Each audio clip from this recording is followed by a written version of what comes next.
Hey guys, this is Hadi Buddy and you're welcome to another episode of Crime Documentary.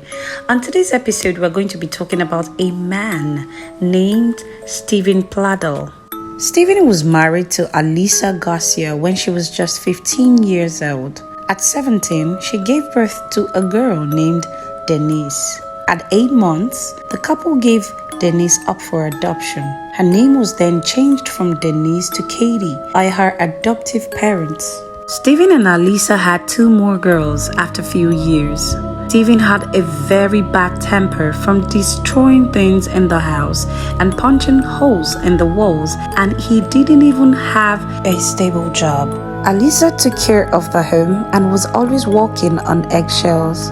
When Katie turned 18, she tracked down her biological parents and she moved in with them. Stephen began to change his appearance in order for him to look younger, and he also changed his wardrobe.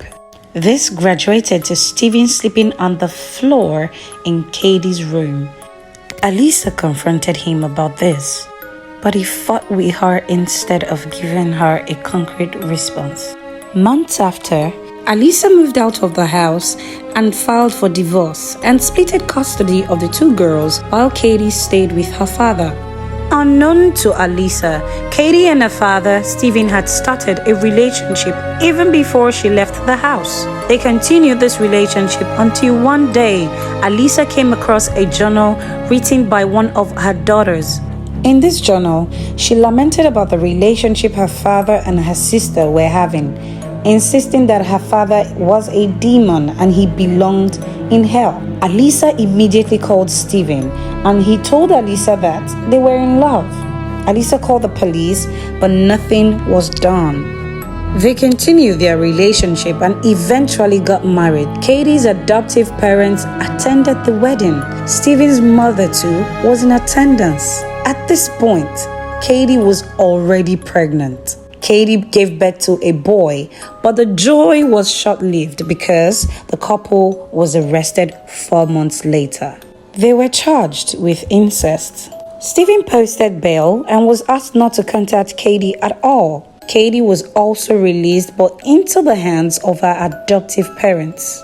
This was when Katie broke the no-contact order and called Stephen just to break up with him. But this news didn't sit right with Stephen. He was devastated because Katie and his son was all he had.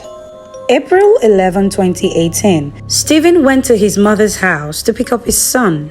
He took the boy home and strangled him and left him in the closet.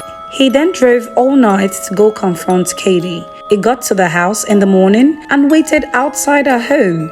Katie and her adoptive father came out eventually to go visit her adoptive mother. They pulled out of the driveway and then Stephen followed them closely. When Katie's car came to a stop, Stephen pulled up right beside them and fired multiple rounds, killing Katie and her adoptive father instantly. Stephen immediately fled the scene. People who witnessed the horrific crime called the police immediately, and a search was launched towards finding Stephen. Stephen Pladl's mom called 911. She knew she had already lost her son. He's dead by now. He said he was taking his own life when he got off the phone. And she knew others were dead as well. And then he called me this morning and he said they were all gone. He had shot. He's up in New York, and he said he's next. He's going to kill himself because he couldn't live without her. Police say before taking his own life, Stephen Pladl killed his 7-month-old infant in his Nightdale home, then drove up to Connecticut and shot his daughter, Katie Pladl, and her adoptive father, Anthony Fusco. He killed his baby, and he's in the house. Okay, you said that he told you he killed his baby. Okay, ma'am, listen to me. What's your name? By the time Stephen was found, he was already dead by a self-inflicted gunshot wound. This is a very, very weird story. How can a father who has sworn to protect and love unconditionally be the one to cause harm to his children?